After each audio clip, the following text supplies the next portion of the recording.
할렐루야. 우리 옆에 분들과 한번 이렇게 인사했으면 좋겠어요. 사랑하지 못해 죄송합니다. 용서하지 못해 죄송합니다. 이해하지 못해 죄송합니다. 예. 그리고 마지막 한 번 더 합시다. 모든 게 다 미안합니다. 마음을 담아서 미안한 마음들이 있기를 소망합니다. 나이가 들면서 사람들은 누구나 자신감을 잃어가는 것 같아요. 예전에 비하면 건강도 예전만 못하고 기억력도 힘도 입맛도 점점 떨어져 갑니다. 우리 예전에 아름다운 그 화려했던 우리 권사님들 나이가 들어가면서 외모도 매력을 잃어가고 그 탱글탱글했던 피부도 점점 탄력을 잃어갑니다. 이런 예전에 그리웠던 삶을 보면서 점점 더 쇠약해지고 점점점 약해지는 나의 모습을 보면서 아무것도 할 수 없는 이 나의 이 연약함으로 인해서 많은 사람들이 자괴감에 빠지기도 한다는 거예요. 늘 마음속에 예전이 그립습니다. 예전에 그 화려했던 기억이 계속 납니다. 그런데 하루가 지날수록 더 약해지는 내 모습으로 인해서 실망하고 좌절하기도 하고 넘어지기도 한다는 거예요. 사실 성경에 나오는 많은 사람들, 특별히 사도 바울의 모습은 우리가 가지고 있는 이런 흔한 모습들과 아주 대조적인 이야기를 우리에게 해주고 있는데요. 고린도후서 4장 16절 말씀에 보면 사도 바울이 이렇게 얘기해요. 같이 한번 고린도후서 4장 16절 말씀 함께 읽어봅시다. 시작. 그러므로 우리가 낙심하지 아니하노니 우리의 겉사람은 낡아지나 우리의 속사람은 날로 새로워지도다. 아멘. 바울도 그랬던 거예요. 나이가 들면서 그도 쇠약해지고 그도 약해지더라는 거예요. 그런데 그의 외면의 모습은 이렇게 약해지고 쇠약해질지는 모르겠지만 내 내면은, 내 속마음은 점점 새로워질 뿐만 아니라 예수님을 닮아서 주님과 같은 영광스러운 상태로 나는 매일매일 변화되고 있다라고 하는 이 바울의 고백은 우리에게 많은 울림과 도전을 주고 있습니다. 이렇게 바울이 이런 귀한 믿음의 고백을 할 수 있었던 이유가 무엇이었을까요? 많은 이유들이 있었겠지만 그 중에 가장 대표적인 이유가 뭐냐 하면 그는 성령의 사람이었기 때문입니다. 그가 성령 충만함으로 하나님과 동행하는 삶을 살았기 때문에 그저 눈에 보이는 육신의 약함과 연약함으로 인하여 힘들어하는 인생이 아니라 성령의 충만함으로 자신의 내면이 하나님을 점점 닮아가고 있다고 하는 이 사실로 인하여 기뻐하고 감사하는 삶을 살 수 있었던 거지요. 저는 오늘 함께 예배드리는 우리 모든 성도들에게도 사도 바울에게 임했던 이 성령의 충만함으로 인해서 늘 새로워지는 복된 믿음의 삶을 살아갈 수 있는 은혜가 있기를 주의 이름으로 간절히 축원합니다. 우리 옆에 있는 분들과 한번 인사했으면 좋겠습니다. 성령님과 함께 새로운 인생을 삽시다. 여러분도 아시는 것처럼 예수님께서 부활하신 이후에 40일 동안 제자들과 함께 이 땅에 계셨습니다. 그리고 마지막 승천하실 때에 제자들에게 마지막 당부의 말씀을 주셨지요. 그것은 우리가 잘 알고 있는 사도행전에 나오는 말씀입니다. 예루살렘을 떠나지 말고 약속하신 성령을 기다리라는 거예요. 그러면 성령이 너에게 임하게 될 것이고 너희가 권능을 받아서 예루살렘과 온 유대와 사마리아 땅끝까지 이르러 내 증인이 되리라고 하는 그 약속의 말씀을 주셨습니다. 감사하게도 그 예수님의 제자들과 수많은 성도들은 그 약속의 말씀을 붙들고 마가의 다락방에 모여 기도합니다. 그리고 10일이 지난 오순절날 12명의 사도들, 제자들에게 성령이 충만하게 임하게 됩니다. 그리고 오늘은 그 성령의 충만한 임했던 그 성령 강림을 기억하고 지키는 성령 강림 주일입니다. 특별히 우리가 오늘 함께 읽었던 사도행전 2장의 말씀을 보면 우리가 다 읽지는 않았지만 성령 충만함이 어떻게 임했는지를 우리에게 잘 보여주고 있지요. 특별히 우리가 1절부터 4절까지의 말씀만을 읽었는데 우리가 1절부터 4절까지 말씀 다시 한번 천천히 읽어보도록 하겠습니다. 오순절 날이 이미 이름에 그들이 다 같이 한 곳에 모였더니 호련히 하늘로부터 급하고 가득하며 마치 불의 혀처럼 갈라지는 것들이 그들에게 보여 각 사람 위에 하나씩 임하여 있더니 그들이 다 성령의 충만함을 받고 성령이 말하게 하심을 따라 다른 언어들로 말하기를 시작하니라. 아멘. 사실 지금 성령 충만함을 받은 예수님의 제자들과 수많은 사도들은 50일 전에 어떤 모습이었는지 여러분 기억하십니까? 예수님이 십자가에 달려 죽음을 당하시기 전 그들은 모두 예수님을 떠났습니다. 예수님을 부인하고 떠나버렸던, 무서움 가운데 숨어버렸던 무기력한 사람들이었어요. 그런데 50일이 지난 오늘 그 짧은 시간, 얼마 되지 않은 한 달 반도 되지 않은 그 짧은 시간 동안 그들은 완전히 다른 사람으로 변화되어 있었다는 거예요. 슬픈 이야기지만 흔히 우리가 하는 말이 있지요. 사람은 고쳐 쓰는 게 아니다라는 말. 사람은 믿을 존재가 못 된다는 거예요. 여러분 어떻습니까? 사람을 고쳐 쓰는 것이 아니라는 말에 많은 성도들 또한 동의하실 거예요. 근데 요즘은 좀 달라진 것 같아요. 요즘은 우리의 외모를 돈과 실력 좋은 성형외과 의사만 잘 만나면 전혀 다른 모습으로 바뀌어지더라는 거예요. 건강한 육체, 예를 들어서 날씬한 몸매나 근육질의 몸매 또한 조금 시간은 걸릴지 모르겠지만 열심히 운동하면 날씬하고 멋있는 사람으로 바뀔 수 있어요.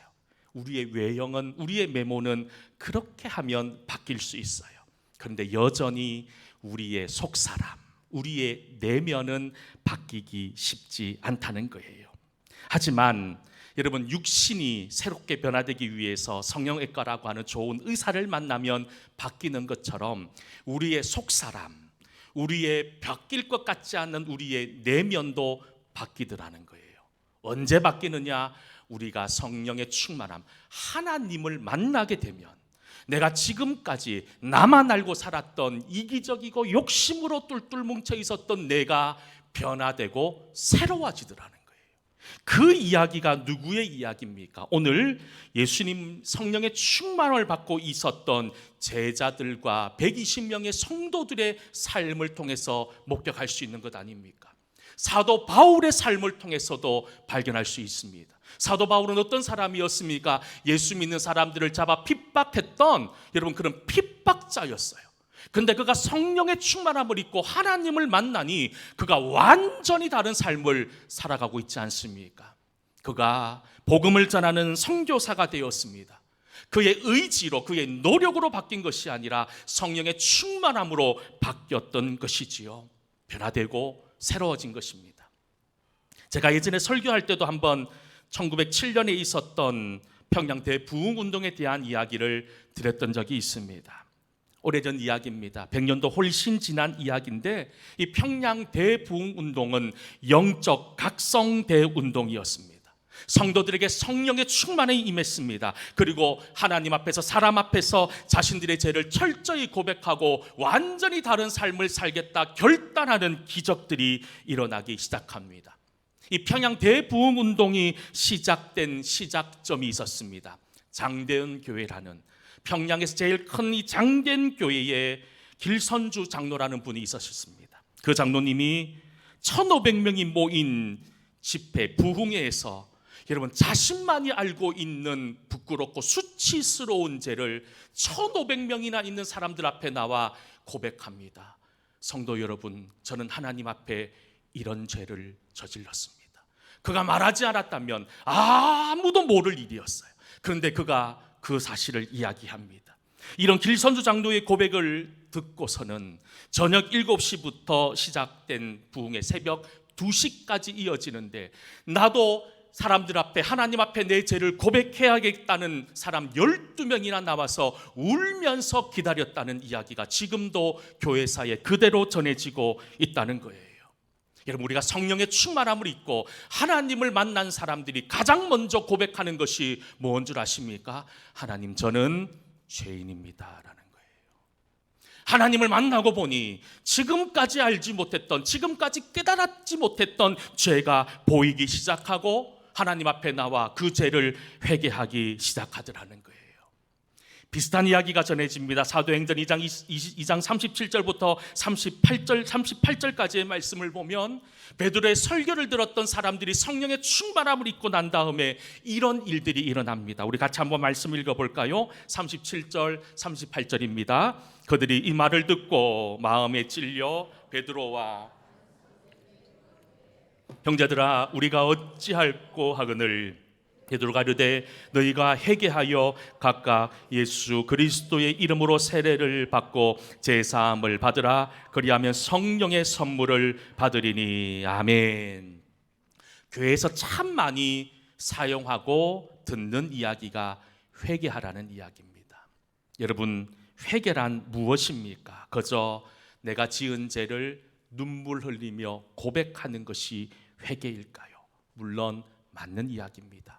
내가 가지고 있는 죄의 연약함을 내어놓는 것에서부터 회개가 시작되는데, 이 회개를 뜻하는 구약의 여러 단어들을 보면 첫 번째 뉘우치다, 한탄하다, 슬퍼한다는 뜻을 가진 나함이란 단어가 있습니다. 아마 내가 가지고 있는 죄악을 교회에 나와서 하나님 앞에 고백하는 것, 나함이라는 단어일 거예요. 그런데 성경은 또 다른 이야기를 합니다. 회개는 돌아서는 거라고, 돌이키는 거라고 얘기합니다. 슈브라고 하는 단어를 씁니다. 결국 회개라고 하는 단어는 두 가지 뜻이 합쳐져야 온전한 회개를 이룰 수 있는 거예요. 우리가 나의 죄를 깨닫고 주님 앞에 나와 사람들과 하나님 앞에 내 죄를 고백하는 것에서부터 회개가 시작되는데, 많은 성도들의 아픔이 거기서 멈춰버린다는 거예요. 그저 나와서 기도함으로 하나님 내가 잘못했어요 라는 것으로 끝나버리면 그 회개는 절반밖에 안 된다는 거예요. 회개했다면 돌이켜야 돼요. 돌아서야 돼요. 다시는 그런 죄를 짓지 않도록 몸부림치는 삶을 살아가는 것이 진정한 회개의 의미더라는 거예요. 특별히 성령 충만함을 받으라고 하는 말은, 또 다른 말로 하면 회개하라는 말과 일맥상통하지 않을까요? 특별히 오늘 이 성령 강림 주일을 맞이하는 우리 동성교회 모든 성도들 가운데 먼저 여러분들의 죄를 주님 앞에 참여하는 은혜가 있기를 간절히 소망합니다. 그리고 죄를 주님 앞에 가지고 나왔다면 다시는 그런 죄를 짓지 않겠습니다. 이제 새로운 사람으로 살겠습니다. 새로운 인생을 살겠습니다. 새롭게 결단하는 그런 귀한 믿음의 사람들이 될 수 있기를 주의 이름으로 간절히 축원합니다.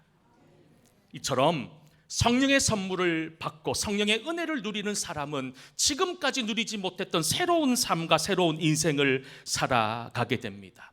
특별히 오늘 성령의 충만함을 경험했던 사람들도 비슷한 경험을 하게 됩니다. 사도행전 2장 4절 말씀입니다. 같이 한번 사도행전 2장 4절 말씀 읽어봅시다. 그들이 다 성령의 충만함을 받고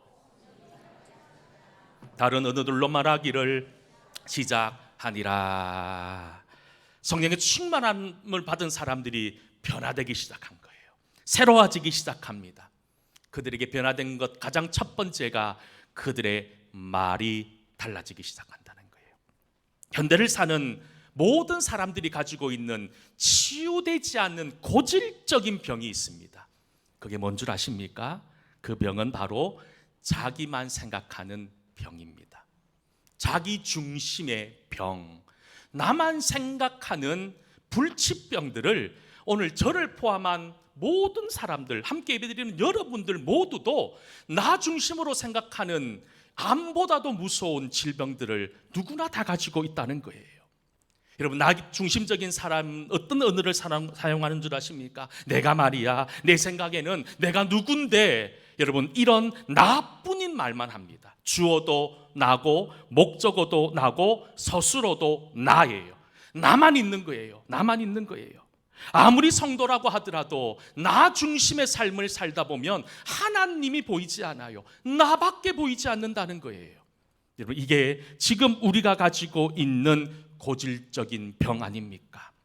오순절 마가다락방에 성령이 임하셨습니다. 물론 지금까지 그들도 고질적인 나만 아는 병에 걸려 살았던 사람이었을 거예요. 그런데 그들이 성령 충만함을 받으니 그들이 새로운 말을 하기 시작합니다. 성경은 방언이라고 말하고 있지요. 그들이 어떤 말을 했을까? 물론 방언도 했지만 그들이 이전에는 죽이는 말을 했지는 모르겠지만 이제는 살리는 말을 하기 시작합니다. 상처 주는 말을 했던 사람이 위로의 말을 하게 되고, 불평과 원망의 말로 가득했던 사람이 감사의 말로 변화되는 은혜를 누리기 시작하더라는 거예요. 저와 여러분 어떤 사람입니까? 우리는 하나님의 은혜를 입은 사람이잖아요. 성령의 충만함을 입은 사람들이잖아요. 그렇다면 우리는 하나님의 말을 할 줄 알아야 된다는 거예요. 하나님이 기뻐하는 말을 할 줄 알아야 된다는 거예요. 남을 욕하던 입이, 남을 저주하던 입술이 하나님을 찬양하는 입술로 새로워져야 된다는 거예요. 일방적으로 내 말만 하던 사람이 이제 남의 말을 귀담을 줄 알고 귀로 들을 줄 아는 사람의 사람으로 변화될 수 있어야 된다는 거예요. 남을 공격했던 입술이 남을 용서하고 이해하고 사랑한다는 말로 바뀌어야 되지 않겠냐는 거예요.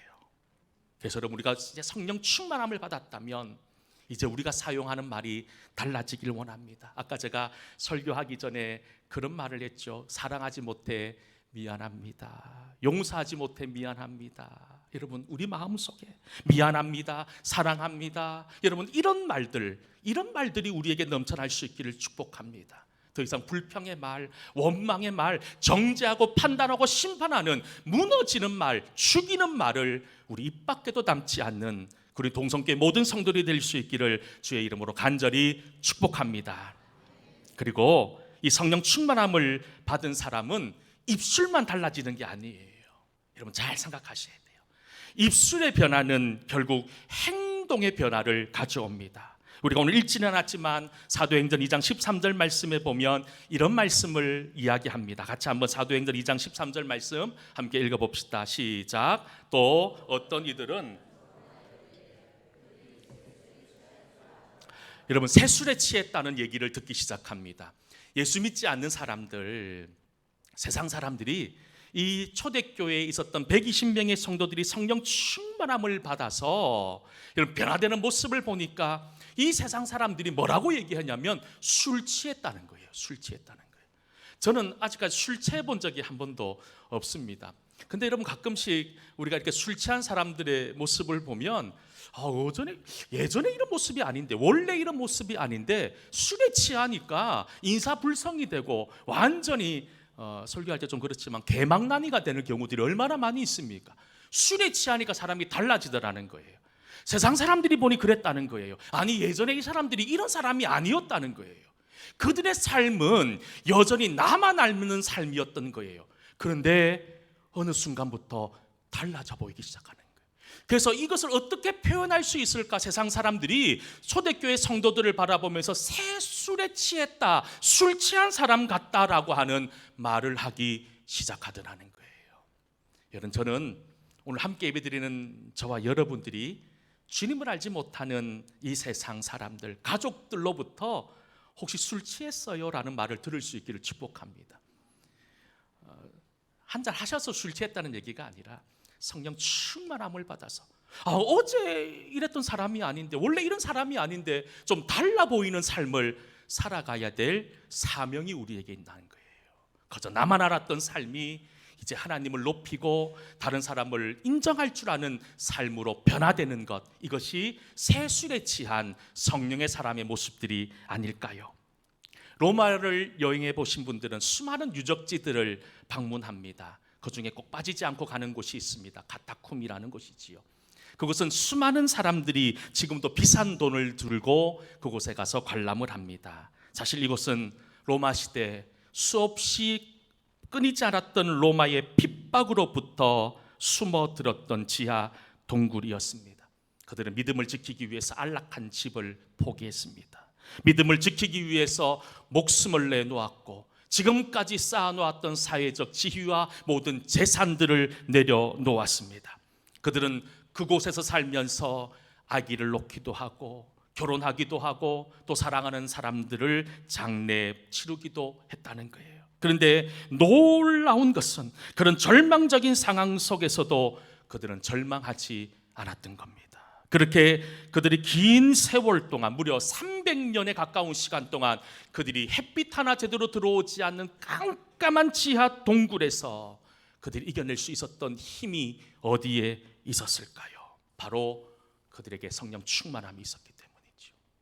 성령 충만함을 경험하니 세상에서 누리는 기쁨, 세상에서 받는 인정, 이 세상에서 누렸던 화려함, 이것으로 인한 기쁨보다 하나님과 함께함으로 누리는 하나님이 주시는 그 평강의 은혜가 더 크다는 사실, 그것이 더 기쁘다는 사실을 깨닫게 되었다는 거예요.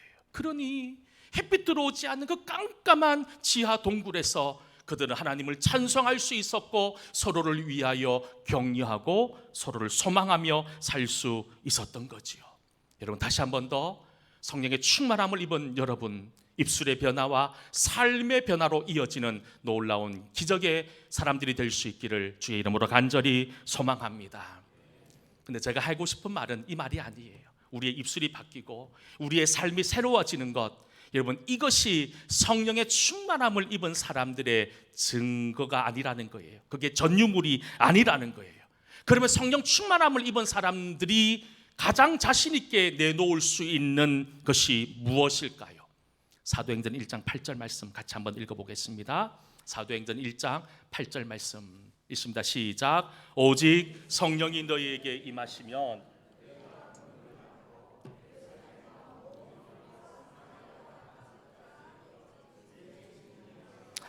아멘. 하나님께서는요, 이 목사인 저에게만 사명을 주신 게 아니에요. 하나님께서는 숨쉬고 살아가는 여러분 모두에게 사명을 주셨습니다. 그 사명을 감당하는 것, 여러분, 수많은 사명들이 있지만 그 모든 사명은 하나로 모아진다는 거예요. 그것이 뭐냐 하면 주님의 증인으로서의 사명인 겁니다. 여러분, 하나님 한 명 한 명에게 사명을 주셨는데 기억하십시오. 내가 이 사명을 주신 것은 하나님을 증거하고 하나님을 드러내기 위함이라는 거예요. 우리가 무슨 일을 하든 어떤 일을 감당하려면 그에 맞는 능력도 있어야 되고 실력도 있어야 됩니다. 많은 성도들이 이렇게 얘기합니다. 하나님, 저에게는 능력도 없고요, 가진 것도 없고요, 저는 하나님 앞에 내놓을 게 하나도 없어요 라고 기도합니다. 여러분, 오해하지 마십시오. 하나님은 여러분들에게 무한한 능력을 주셨어요. 성령과 함께함으로 우리가 이 세상 가운데 능치 못할 일을 감당할 수 있도록 하나님 우리에게 힘과 능력을 주셨어요. 그것은 나의 유익을 위함이 아닌 거예요. 예수 그리스도를 증거하는 증인의 삶을 살기 위해서 나에게 물질도 주셨고, 나에게 시간도 주셨고, 나에게 건강도 주셨고, 나에게 지위도 주셨다는 거예요. 이것을 헛되이 사용하지 않기를 간절히 소망합니다. 내가 숨쉬고 살아가는 그 모든 순간순간마다 하나님을 증거할 수 있는 은혜가 있기를 간절히 소망합니다. 만나는 사람들에게 예수님을 전할 수 있기를 축복합니다. 내가 만난 하나님을 알릴 수 있기를 축복합니다. 그러면서 증인의 삶을 감당할 수 있는 그런 은혜가 우리 속에 있기를 소망합니다. 능력 없다고 얘기하지 마십시오. 능력 없다고 불평하지 마십시오. 시편 36편 9절에 보면 이렇게 말씀합니다. 너무 귀한 말씀인데요, 같이 한번 이 말씀 읽어보겠습니다. 진실로 생명의 원천이 주께 있사오니 주의 빛 안에서 무리가 빛을 보리라. 생명의 원천이 누구에게 있다고요? 주님께, 하나님께 있습니다. 생명의 원천이 하나님께 있다는 것은 모든 것이 하나님께 있다는 거예요. 저와 여러분도 누구입니까? 하나님의 자녀 아닙니까? 하나님의 자녀면 하나님의 능력을 입은 사람이란 뜻이기도 합니다. 그렇다면 하나님의 능력이 나의 능력이 된다는 거예요. 내 모든 생명의 원천 대신 주님을 의지할 수 있기를 소망합니다. 방금 설교하면서 1907년에 있었던 평양 대부흥운동에 대한 말씀을 드렸습니다. 그렇다면 평양 대부흥이 일어나기 전 1907년 전에 교회의 모습은 어떠했을까요? 많은 선교사들의 이야기들이 있지만 특별히 하디 선교사라고 하는 호주에서 오신 분이 있습니다. 이분이 1907년 평양 대부흥 운동이 있기 전에 한국 교회를 순례하고 가슴치며 통곡하며 적은 글이 있습니다. 제가 잠시 읽어드릴게요. 복음을 듣고 예수를 믿어도 신자들은 주일 예배에 참석하지 않습니다. 예배 시간에 연보하는 사람도 없습니다. 세상 사람들 같이 성적으로 타락했고 노름과 술판을 벌이는 일이 다반사였습니다. 공금을 횡령하는 일도 비일비재했고 교인들과 끊임없이 다투고 싸우고 있습니다. 이게 평양 대부흥이 일어나기 전 부끄러운 교회의 모습이었던 거예요. 그런데 평양 대부흥 운동, 성령의 역사가 일어나니 자신들의 죄를 가슴을 치며 통곡합니다. 교인들 중에 며느리를 미워했던 시어머니는 며느리에게 가서 용서를 구합니다. 시어머니를 미워했던 며느리들은 시어머니에게 가서 엎드려 용서를 구합니다. 성도들 가운데 눈물의 회개와 용서가 기적같이 일어나기 시작하더라는 거예요. 그러니 어떻게 됩니까? 교회가 폭발적인 부흥을 경험합니다. 사도행전 2장 47절 말씀에도 이런 이야기를 합니다. 같이 한번 마지막으로 사도행전 2장 47절 말씀 읽어보겠습니다. 또 온 백성에게 칭송을 받으니 주께서 구원받는 사람을 날마다 더하게 하시니라. 아멘. 사람들로부터 칭송을 받기 시작해요. 아니, 저 사람은 예전에 저런 사람이 아니었는데, 늘 자기만 아는 이기적인 사람이었는데 사람들이 저 사람, 성도들을 칭송하기 시작하는 거예요. 나도 저 사람들을 좀 본받았으면 좋겠다는 거예요. 여러분, 오늘 성령 강림주의를 맞이합니다. 우리는 성령의 사람입니다. 이제 예배당을 나가서 세상에 나가 살 때에 이런 은혜가 있기를 소망합니다. 사람들로부터 칭송을 받고 하나님의 이름이 높아지는 그런 믿음의 삶, 이것이 바로 저와 여러분을 하나님 불러주시고 성령의 사람으로 삼으신 이유임을 기억하시고 오늘 하루 살아가는 우리 모두가 될 수 있기를 주의 이름으로 간절히 축원합니다. 우리 함께 찬양 드렸으면 좋겠습니다. 성령 하나님, 나를